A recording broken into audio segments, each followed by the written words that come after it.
on Live at 5, Simmesport Mayor Leslie Draper III has been disqualified from running for mayor for another term.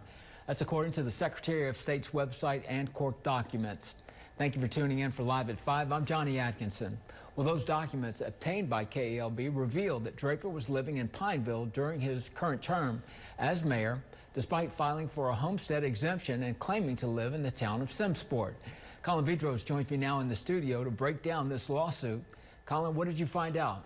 Well, Johnny, Mayor Draper was disqualified for running for mayor on Tuesday after documents claimed his residence was based in the city of Pineville and not in the town of Simmesport. Court documents coming from the 12th Judicial District Court in Avoyelles Parish showed Leslie Draper III's residency was on a property on Wildwood Drive in Pineville's Woodland Heights subdivision.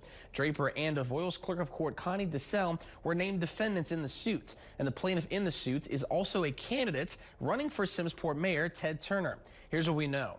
Mayor Draper, a defendant in the suit, qualified to run for a third term as Simmesport mayor on July 17, 2024. Louisiana law, quote, requires the mayor to be an elector of the municipality who at the time of the qualification as a candidate for the office of mayor shall have been domiciled and resided for at least the immediately preceding year in the municipality. The lawsuit claims Draper, quote, does not meet the qualifications for the office he seeks in the primary election, and the defendant is prohibited by law from becoming a candidate for one or more of the offices for which he qualified. Draper claimed a homestead exemption, according to court documents, for a property he owns in Pineville, which he resides on on Mission Drive in Simmesport. The mayor filed for the exemption on November 27th of last year.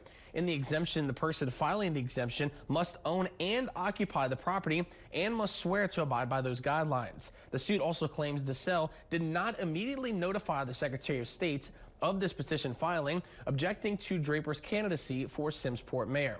Now, we have reached out to both Mayor Draper and Simmesport mayoral candidate Ted Turner for comments on the suit. At this time, we have not heard back from either party. We'll continue to follow the story as it develops. Johnny, back to you.